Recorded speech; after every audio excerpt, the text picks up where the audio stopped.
구독, 알림 설정까지 부탁드립니다. 오늘도 우리 사는 이야기 찾아주셔서 감사합니다. 사연자분이 보내주신 이야기 시작해볼게요. 저는 결혼 8년 차예요. 유치원 다니는 6살 꼬맹이 엄마이기도 하죠. 아이를 낳기 전 저는 아주 매운 시집살이를 당하며 살았습니다. 이혼을 생각할 만큼 아주 혹독하게요. 제 남편은 장남이었고 밑으로 남동생 한 명이 있었어요. 저랑 남편은 소개팅으로 만나 결혼하게 되었는데 연애를 하면서도 남편이 부잣집 아들이라는 생각은 한 번도 한 적 없고 그저 저랑 비슷한 환경에서 자란 줄만 알았어요. 남편이 돈 자랑을 하거나 그런 건 전혀 없었으니까요. 그런데 결혼을 하고 보니 시아버지가 압구정동에 빌딩 2채가 있고 남편 앞으로도 강남 큰 대로변에 매달 월세가 나오는 오피스텔이 하나 있는 거였어요. 그냥 가만히 앉아 있어도 돈이 계속 통장에 복사되는 집이었죠. 그렇지만 남편과 결혼할 때 저희는 서울 외곽에 20평짜리 아파트 전세로 시작했어요. 저희 아버지께서도 집을 얻는데 돈을 보태주셨고 물론 저도 그동안 회사 다니며 착실히 모은 돈도 보탰죠. 첫 시작은 저희 수준에 맞게 시작하고 싶었어요. 아무튼 이렇게 결혼 생활을 시작하게 되었는데 시어머니는 대놓고 저한테 가난한 집 딸이라고 자기네 집과 격이 안 맞는다고 절 무시하고 싫어하셨어요. 저는 사실 엄마가 일찍 돌아가셔서 홀아버지 밑에서 자랐거든요. 저희 아빠는 아주 열심히 절 키워주셨어요.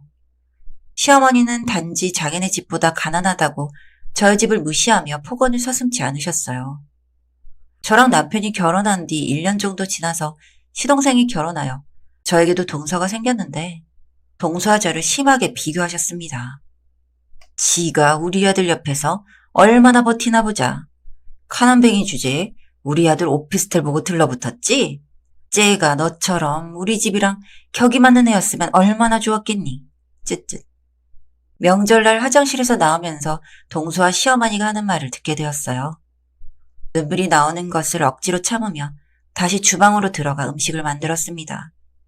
괜히 아는 척했다가 더 큰 폭언을 듣게 될까봐 두려웠고 결혼도 남편이 저 아니면 안 된다고 해서 결혼할 수 있었다는 걸 알기에 저로 인해 가족 불화가 생기는 건 원치 않았어요. 명절날 저희 아버지를 뵈러 가야 하는데도 시어머니는 저를 놔주지 않고 온갖 집안일을 시키셨습니다.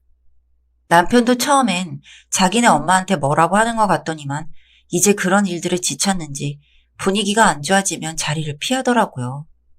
그러고 나서 몇 달 후 저랑 남편에게도 예쁜 아기가 찾아왔어요. 결혼한 지 1년 반이 꼬박 지난 후였죠. 동서네는 결혼하자마자 아기가 생겨서 제가 더욱 힘들었어요. 너는 왜 아기가 안 생기냐며 불임 아니냐고 달그치던 시어머니 때문에 너무 속상했는데 이제 그런 서름도 다 지난 일이 될 거라는 생각에 정말 기뻤습니다. 의사가 극초기니 무거운 거 들지 말고 절대 안정을 취하라고 했어요. 입덧은 다행히 없어서 회사도 아직까진 다닐만 했죠. 어느 날이었습니다. 퇴근하는데 시어머니가 전화를 하셨어요. 발신자의 시자만 따도 두근두근 정말 받기 싫었는데 어쩔 수 없이 받았습니다. 시어머니는 동서가 지금 임신 6개월 차에 접어들었는데 여전히 입덧이 심해서 동서네 집에 가서 입맛에 맞는 것 좀 만들어주고 오라는 거였어요. 어머니, 저도 임신 중인데요. 의사가 극초기라고 조심하랬어요. 임신했을 때 너무 안 움직이는 것도 좋지 않아. 그리고 넌 입덧도 없잖아. 입덧하는 게 얼마나 힘든 줄 아니? 저는 바로 남편에게 SOS를 쳤습니다. 남편은 일단 가지 말고 집으로 가라며 자기가 회의 끝나고 나서 다시 전화한다고 하더라고요. 저는 남편 말만 듣고 집으로 갔어요. 그날 밤 11시 늦게 퇴근한 남편과 저는 고은이 자고 있었습니다. 아주 날카롭게 울리는 전화벨 소리에 비몽사몽 전화를 받자마자 시어머니의 폭언이 쏟아졌죠. 야, 너 내 말이 말 같지 않아? 어디서 배운 버르장머리야? 애미 없이 커서 그딴 식이니? 시어머니가 하라고 하면 잔말 말고 말을 들어야지. 어디 남편한테 부탁해서 하기 싫다고 해? 너 당장 내일은 작은 애네 가서 음식 만들어 주고 와라. 알겠니? 이렇게 말하시고 제 대답도 듣지 않고 바로 끊으시더라고요. 저는 그날 밤 잠을 잘 수가 없었어요. 이렇게 신고 취급받고 무시당하면서 왜 한마디도 못하고 있나 너무 억울했습니다. 저는 그 다음 날에 어쩔 수 없이 동선회에 가게 되었어요. 가서 맛있는 거 배달시켜서 먹어야겠다는 생각으로요. 그런데 동선회 집에 가니 시어머니도 있는 게 아니겠어요? 제 계획은 틀어지고 시어머니의 진두지휘 아래 저는 음식을 하게 되었습니다. 그날 몸이 천근만근으로 집으로 돌아가 잠을 자는데 갑자기 다리 아래로 피가 흐르는 게 느껴졌어요. 저는 유산하고 말았습니다. 몸도 몸이지만 스트레스 때문인 것 같았어요. 저는 이렇게 살 수 없어서 남편에게 어머님이 계속 이러시면 나도 더 이상 참을 도리가 없으니 이혼해야 할 것 같다고 말했죠. 남편은 미안하다며 자기가 해결해 보겠다고 했지만 매일 바쁜 업무 때문에 밤 늦게나 퇴근하는데 뭐 어떻게 해결할 수나 있겠어요. 그 후에도 시어머니는 달라지지 않았습니다. 유산하고 나니 저를 괴롭힐 주제가 한 가지 더 생기긴 했어요. 너 올해까지 아기가 안 생기면 병원에 가서 시험과 시술 받아라. 어쨌든 내 아들을 건강한데 네가 몸에 뭐가 문제가 있으니 유산이 나오고 그러지. 그러니 빨리 임신을 하든 시험관을 하든 해. 그리고 넌 좋은 줄 알아. 옛날 같았으면 밖에서 애 낳으라고 한다. 나 같은 시어머니까 시험관 하기라도 하라고 하지. 저는 졸지 아기도 못 낳는 여자가 되어버렸어요. 그러던 중 저에게 기회가 왔어요. 오랜만에 친한 언니를 만났는데 그 언니는 노래교실 강사였거든요. 그 언니가 보여준 사진 한 장이 저를 그 구렁텅이에서 나오게 만들어줬어요. 언니가 노래를 가르치는 사람들은 거의 중년의 어머님과 아버님들이었는데 얼마 전 공원으로 수강생들과 피크닉을 갔다 찍은 사진이었어요. 그런데 거기에 어머님이 딱 있는 게 아니겠어요? 그 옆엔 아버님이 아니라 어떤 쪽제비처럼 생긴 아저씨가 있고요. 둘은 팔짱도 끼고 부부 같아 보였어요. 언니한테 모르는 척하고 물었죠. 이 두 분 부부인가 봐? 아마도? 그러니까 두 분이서 단둘이 여행도 같이 가지 않겠어? 저희 시어머니는 바람이 난 거였어요. 그것도 둘이서 여행을 갈 만큼 가까운 사이였죠. 당장 이 사진을 가지고 가서 시아버지에게 말씀드릴까 하다가 말씀드리더라도 그간 제 서름은 좀 풀어내고 말씀드리자 싶었어요.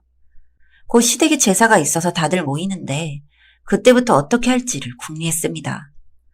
예전처럼 바보같이 참고 있지만은 않겠다 다짐했어요.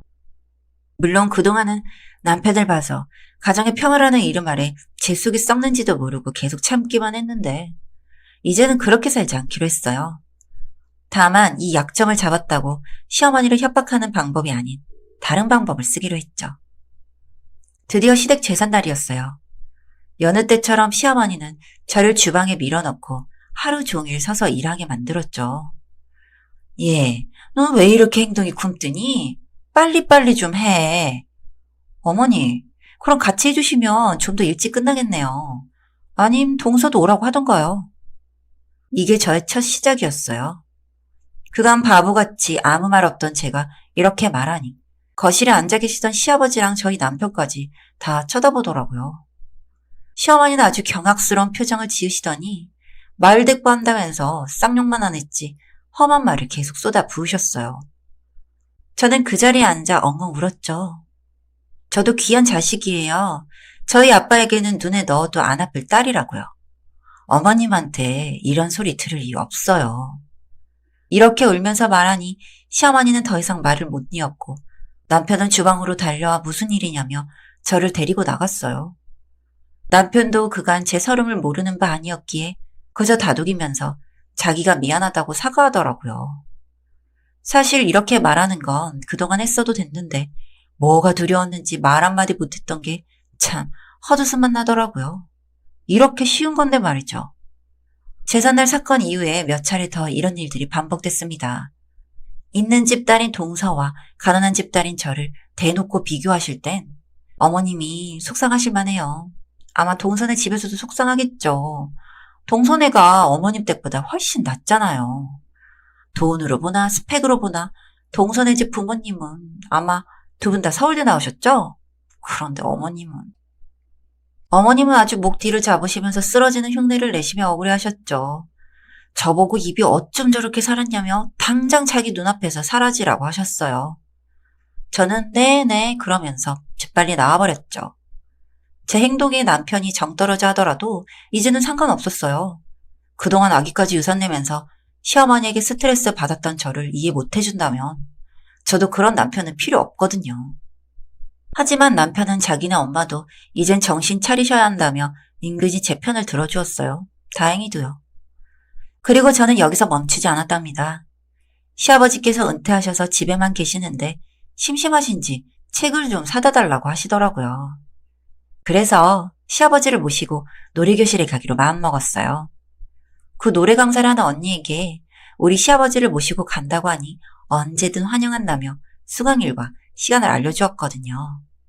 시아버지께서는 굳이 먼 곳까지 가서 노래를 배워야 하냐며 처음엔 안 가시겠다고 하시더니 제가 계속 설득하니까 딱 한 번만 가보겠다고 하시며 나서시더라고요. 저와 시아버지는 노래교실에 갔고 거기서 딱 시어머니를 마주쳤어요. 당신 여기 왜 있어? 땡땡이네 애기 봐주러 간다고 하지 않았어? 여보. 거짓말까지 하고 온 거 보면 떳떳하지 못한 것이고 시어머니 손에 깍지까지 끼고 있는 쪽제비 닮은 아저씨까지 보셨으니 발뺌하긴 늦었죠. 그렇게 시어머니는 시아버지에게 들키게 되었고 설상가상으로 쪽제비 닮은 아저씨도 시어머니가 이혼한 사람인 줄 알았다며 자기도 속은 거라고 하더라고요. 시아버지는 어머님을 내쫓으셨어요. 그리고 얼마 있다 더 큰 사실을 알게 되었죠. 아버님 몰래 그 쪽제비 아저씨에게 사업 자금으로 아주 큰 돈을 주었다는 사실과 이미 그 둘은 살림까지 차리려고 집까지 사놓은 상태라는 사실을요.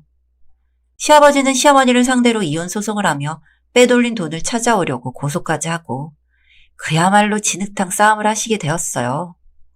그렇게 긴 싸움을 끝내고 시아버지는 많이 지치셨는지 지방에 내려가 사신다며 저희 부부를 따로 부르시더라고요.